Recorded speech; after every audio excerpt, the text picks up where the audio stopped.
Oh. Welcome back to another episode of Not Ace Attorney. Yeah, whatever. I guess. Elden Ring. I don't know. We've just been talking. So, anyways, we were talking about Elden Ring. This is going to be a podcast episode. I don't know why. Just roll with it, guys. Put it on in the background. Probably what most people do if they even watch the show, which they don't. Yeah, hopefully. Anyways. Tangent. Here you go. Yeah. If not, this is a perfect podcast, I guess. But, okay, yeah, so we were talking about Elden Ring. And I was going to go off on a tangent to loop back around to it because I told Allie this, aka Mr. Kilt, for those unaware. And Allie, if you're watching this, then fuck you. I love you. Yeah, what he said. He's not going to, so it's not going to matter. No. We can say literally anything we want about him. He would have no clue. I'm from Scotland. Well, love you, buddy. Hope you get to feeling better soon, though. But so my birthday was recently, and I finally got a Switch. Thank you. Ooh. Gift from the gods that are my parents. And so then I bought Legends Arceus. Okay. Because I've been wanting to play that game ever since it came out. Sorry to interrupt your tangent, but that's news to me. But also, literally, this weekend, I bought a Switch. Oh, let's go, yo! Yeah, no, that's the entire reason why I have been completely absent online for the past week, because I've been playing Legends Arceus pretty much all week. That's how I spent my spring break, Jared. Nice. That's basically what happened. Get that but Pokemon. No, so I love Pokemon. I can go off on another tangent about Pokemon, but I won't do that yet. There's not enough episodes for that. You might be right. Pokemon, that's my childhood, man. But okay, so the reason this relates to Elden Ring is because the mechanics and gameplay of Legends Arceus Arceus.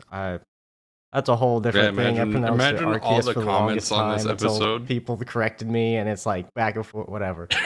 But that's all the comments are going to be. Is just even if we get one comment, 100% of the comments are going to be, "It's not pronounced that way."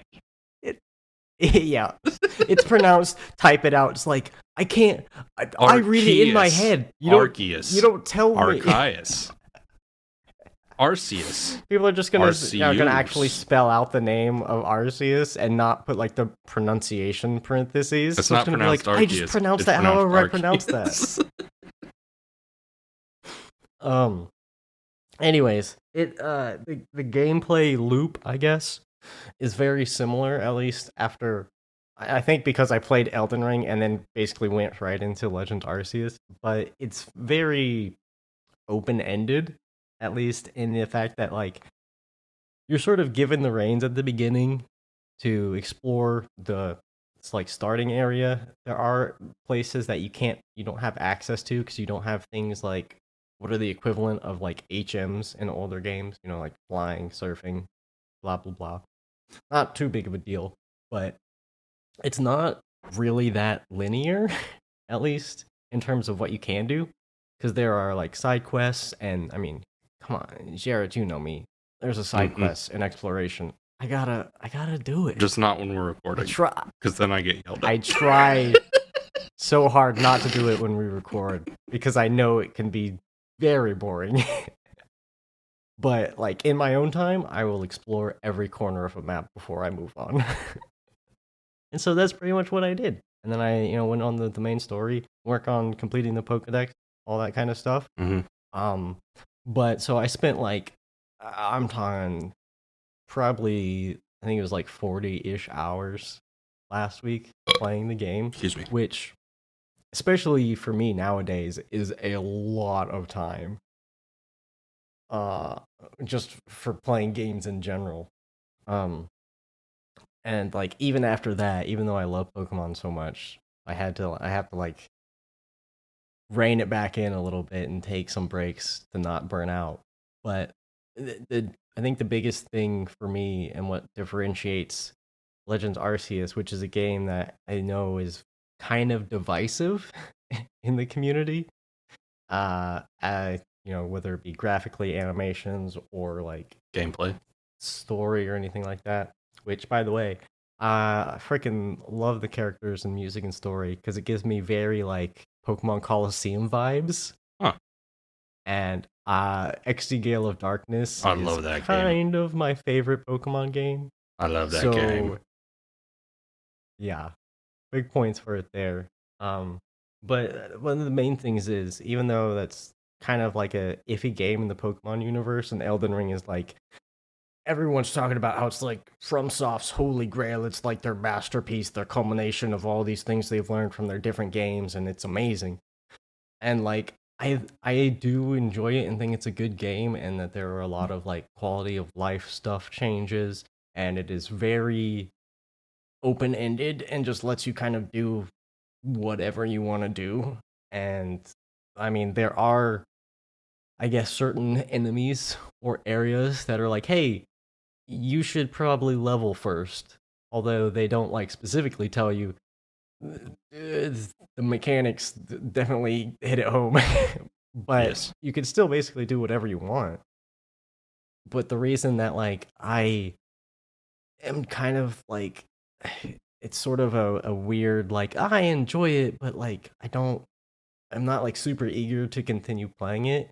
It's just because it's fun, but in terms of like Pokemon, I'm like, hell yeah, I'm more than down to spend time completing the Pokedex so that I can get the shiny charm, so that I can just shiny hunt for my favorite Pokemon, make a shiny team, even though I'm probably not gonna play the game in like 1 to 2 years or something, because the next one's gonna come out or whatever, you know. Mhm. But I think it's because I have that attachment to the franchise that kind of like makes me more willing to tolerate or like bypass some of the kind of like Yeah. areas of it. Well, Whereas like so like Elden Ring, I'm not like a big Souls player. I mean, I think literally the only Souls-like game that I've played was Code Vein, and I played a little bit of the original Dark Souls. And I don't know, like I like the bosses, like the Giant Slayer style kind of mechanics of that kind of game. So I've been enjoying Elden Ring. I don't know, as somebody that doesn't have a ton of time, I do find myself just like, okay, well, I'm gonna spend an hour farming the trolls, and then I'll probably be done. Instead of actually like trying to, fight a boss or something, or exploring. Because like, well, there's a point that I want to try and get to, but instead of exploring, I'm just focused on trying to level up so I can get past that point instead of exploring, which is what I usually do. yeah, and that's kind of I would say that's one of the reasons why it's sort of like my enjoyment has definitely gone down over time when playing it. Just because like I one of the reasons why with sort of the area I'm in, I've kind of explored most of it before moving on to the main story, but there's like 3 or 4 optional bosses that are there that I've either like fought or like seen glimpses of, and I'm kind of like, okay, I could do this. But the thing that deters me is I'm just like, I don't want to spend the amount of time like learning their attack patterns and grinding it out and learning and failing until I finally, beat the boss in like an hour or whatever, just because it's like that hour of time is pretty important. And there are only maybe like a few hours that I have to do whatever. And so rather than, explore everything I want or go and find new things, I'm spending it fighting an optional boss that I don't really care about, and I don't know if it's gonna have any sort of rewards. And so it just kind of makes me feel like I just want to, at this point, finish the main story, get through the game, and then just kind of like move on. Because I've already explored a lot of the first like 3 areas. Yeah. Since I love to explore, and because of that, like I've spent way more time than probably like your average player would, unless, people like exploring more, which could be the case. But, people could probably come close to actually like finishing the game, like just finishing through the story of the game and like the main quest with the amount of hours that I have. And I could be like not even close to like fully finding all the secrets and stuff with the amount of hours I have. And I think that's the most daunting thing of like I want to know more about this game. I The world's do. interesting. The designs are interesting. I do think with the Souls games, with how much stuff is hidden in the side items, like little things that you find and read, or even environmental storytelling. That's one thing that the Souls games are pretty good about doing. So I do think probably there are a lot more people when they're playing FromSoft games that do tend to explore and spend that time, make sure they go out, and because they are really good at world building. They're really good at it. Mm-hmm. Very good. Yeah, and what sets Elden Ring apart from all the other Souls game is how free the game itself is, because I think most other Dark Souls games are relatively linear, as in you have an area, you go through enemies, you beat boss, next area. I know that's probably oversimplifying it a little bit, but that's sort of the core gist of it. Whereas in Elden Ring, it's kind of like, here's a map, go places. Mm-hmm. Yeah. And so I think after a while that can start to wear on you, because you're like, there's so many different things I can go and do, and then there's just like the main story thing. And after a certain point, at least for me, I'm kind of like, I just sort of want to get there and see what exactly is going on. And even after that, I'm sure I'm gonna have to go watch like Vati Vidya or someone else break down the entire story just so I can be like, yeah, I feel satisfied now. Holy shit, that was really cool. But you do that outside a game, so you don't actually like piece it together and then get invested. You just go to outside sources and are like, oh, huh, yeah, that area is a lot more cool now. Mm-hmm. Yeah. But, I mean, even going back to the Pokemon, even though I've spent a lot of time on it, I've had to like pull back because I think it was a couple days ago where since there's like 5 main regions throughout the game, when I was getting close to the end of the 3rd region, I was like, okay, I'm fairly close to completing like most of the Pokedex for the first and second region. So I'm just gonna try and register as many as I can. And that took like I don't know, 5 to 6 hours just to do, because the way, at least the way it functions in Legends Arceus, is that the Pokedex doesn't get completed in the same way as it does in traditional games. Like just catching a Pokemon doesn't put them in the dex. You have to do like certain tasks to then like get through levels. I don't know how to explain it properly. Kind of like goalposts with the Pokemon to discover the information about them or something. Yeah, kind of like you have a to-do list that you need to do to register them. And it's not so stingy where it's like you have to do every single one of these. You have like a list of different ones that have different values, and you just have to make sure that you get them all get the final score to 10. And like some of them are more intense, so some of them will give you like 1 point, others will give you like 2 points. Yeah, but that also makes it that sounds like a danger to me. I would have to do everything. It's much more time consuming, as I found out, because I was like, oh yeah, I'm almost done with the 3rd region. I'm gonna go back to the 1st and 2nd. I had like 75% completed of each of them. It took me so long, and it actually made me go like, okay, I need to step away, because it's just eating too much of my time away. And that's even with something that I just enjoy a lot and I've had a lot of fun with, but I can't put as much focus into something that I know is going to be like, ultimately, this isn't really rewarding me with anything other than like dopamine, because I did it and had fun, which is good, but also I'm like, there are other more productive What have I things that done? could be doing. So, I don't know. I think I'm just getting old. I Yeah, think that has something to do probably. with it. We have a very beautiful backdrop of Phoenix Wright for this episode. with all these birds chirping. Yeah. Little loud fucking electronic bird chirps. Yeah.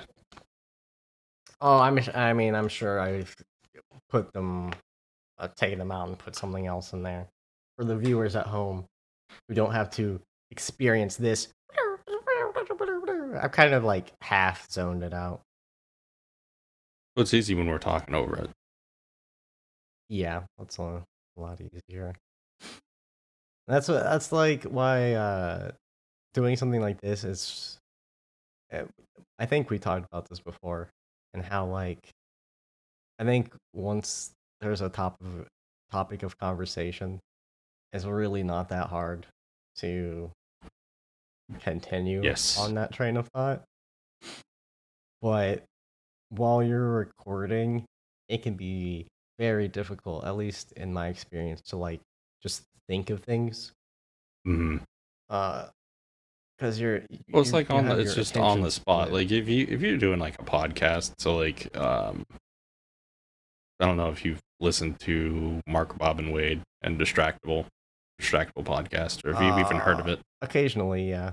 So you know that they pick a topic and then they just spend however long the episodes are just on that same topic, and then there's they get their little side tangents. It's fun, but like if you're doing a video, it's so much harder to come up with that topic on the spot, because you're going in, you're focused on the gameplay. You're not like, oh, I've got all this stuff I could talk about. At least not me. Yeah. I'm not that way. No, I'm totally the same way. To where like I definitely think it's much easier, even in like a podcast setting, to have bullet points or like a structure to know that you're going to talk about these general things. It might not be very specific because it doesn't really have to be, but if you just go into I think any sort of recorded entertainment and just like, I don't know what we're going to do. Let's do it. 99% of it is going to come out garbage. Mm-hmm. But it's even to where like I think when we started recording a few years ago, I back when I was working in a warehouse and had way too many hours to think, I began to like reflect, and my brain started to turn, and we started to think of like memories and stuff like that. And so I started to like actually keep note and write a list of like stories that I had from like childhood or whatever. That's like, oh, that might be interesting. But if we're recording and you're like, hey, tell me a story, I'm like, today I had a cheeseburger. Like, yay! That's good for that's you. The extent of it. It's very hard to come up with something unless something specific happened that day where I'm like, ooh, I have something to talk about. Or something stupid happens in game that reminds you of something stupid that you did in real life. Like, yeah, that's well, I was gonna say that probably would happen more, but video games are fiction, so anything could happen. So it's a bit hard to nail down. So yeah, that was all about Elden Ring and not Pokemon. Mm-hmm. No, I mean I can 100% have a conversation for like an hour just about Pokemon. I do want to say this to the fucking people that develop easy anti-cheat. Fucking, it sucks ass. It doesn't work. It fucking kicks people out that aren't cheating because they have LED controllers software on their computers. I was beating my head up against something, and I was fucking determined. And mid fucking boss fight, your shitty goddamn detection software fucking kicked me out and ruined the mood. So thank you for that. I shouldn't be laughing. Oh god. That's funny. I mean, honestly, I don't think it was easy anti-cheat, but the game has definitely crashed on me more than it should. Oh, no. For reasons. Every goddamn time the game fucking crashes. Uh, Easy anti-cheat has detected a game violation or whatever the fuck the error says. And it points out the specific program. And it's LED Keeper 2, which is guess what? Not fucking cheating. I mean, the fucking lights on my computer are not making the game easier for me. I wonder if that controller has any. I mean, this is just me stretching to give the program a chance. No, stop that train of thought right this fucking second. All right, I won't continue. It's bullshit. That does sound very stupid. It is not just a problem that's unique to Elden Ring. It is something that has been going on for years with that software. Fix your shit. That is all. I don't want to say maybe use a different controller, but no, it's not my control. It's not a controller. It's the LED controller, like for the LED lights in my case. How does that make any sense? It's not. It's a software. It's not like a physical controller. I'm just trying to think of how I can open up a program. How that software has any sort of interaction. I don't know, and that's why I get irritated with it. Is it? I don't know. Is it something like a Logitech? Because like my Logitech peripherals, they can change their lights based on whatever game you're playing or whatever. Yeah, I have those. Yeah, to, like fit the mood. So I mean, that's the only way I could possibly think that maybe the LEDs are trying to interact with the game, and the game's like, "No, what the fuck is this?" Then why only sometimes? Why? Why, I ask you? Because what is triggering technology your software? Is dumb. Technology is stupid. For as smart as it can be, but also very dumb.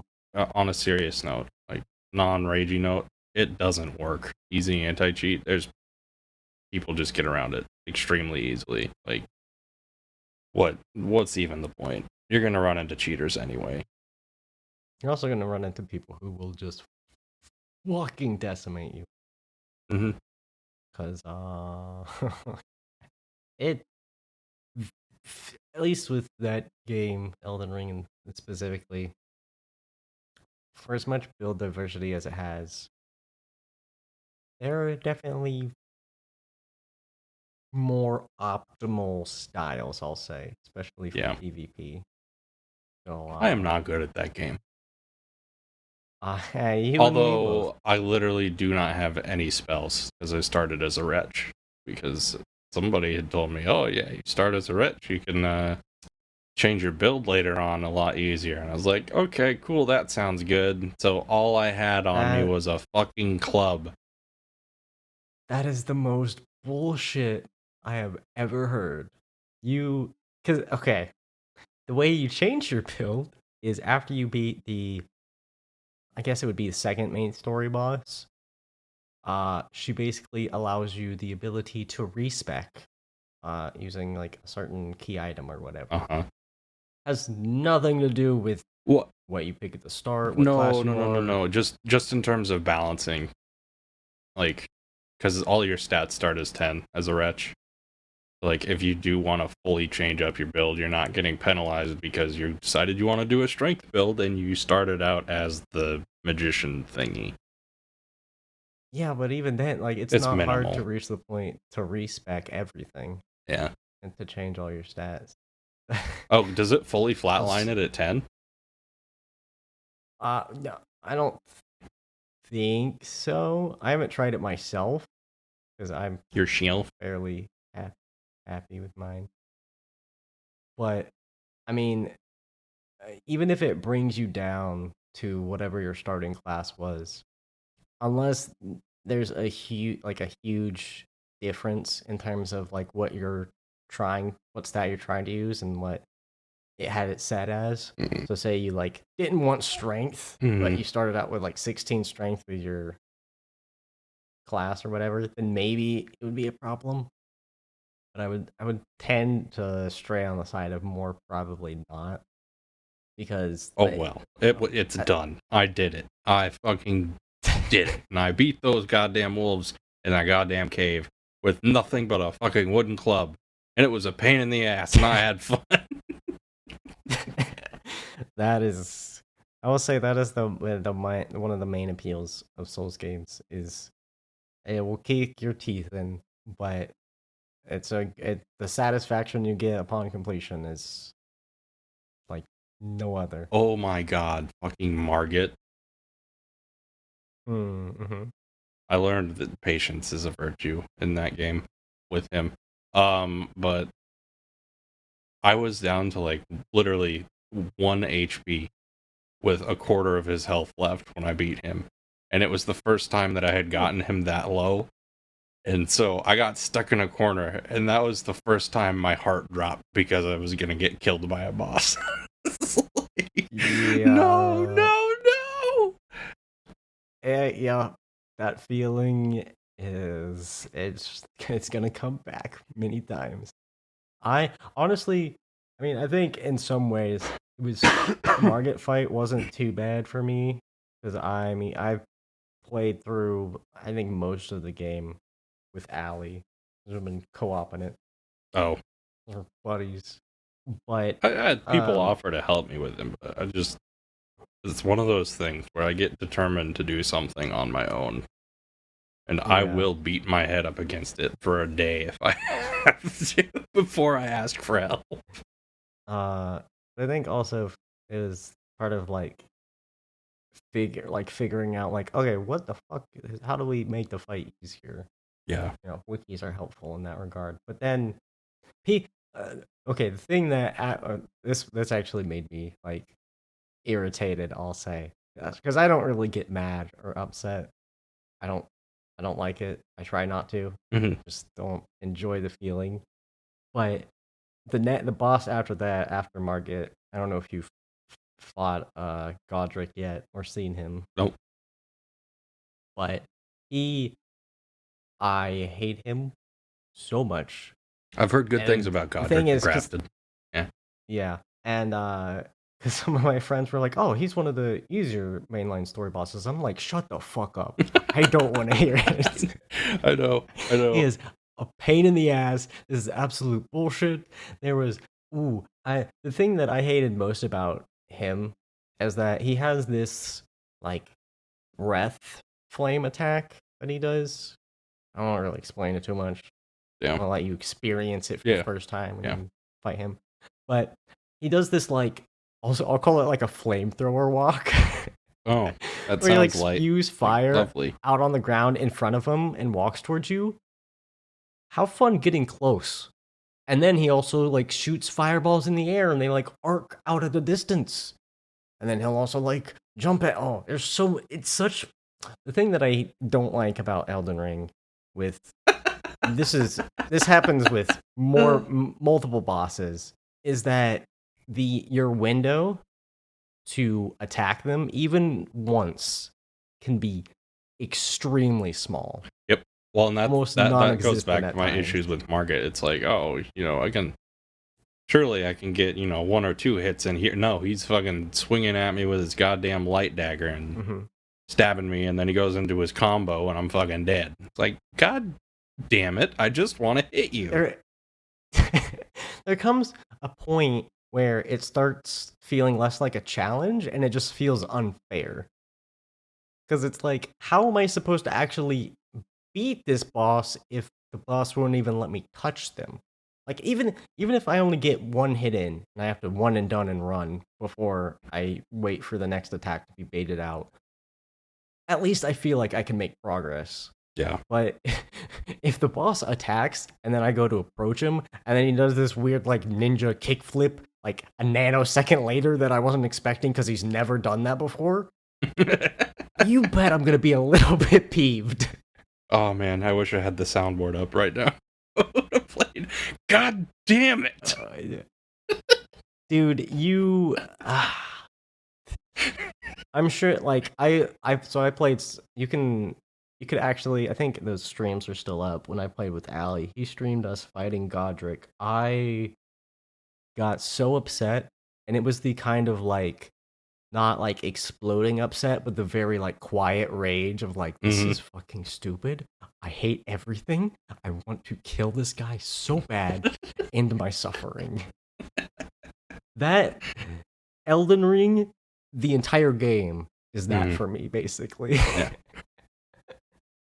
Well, it's enjoyable, but there are definitely moments where it's like, I don't want to play anymore. I'm not having fun. This just hurts. Oh, that's the true game over, is when it beats you so bad, you're like, I'm done. Fuck you, Godric. I'm done. I hope you enjoyed this wonderful episode of Ace Attorney.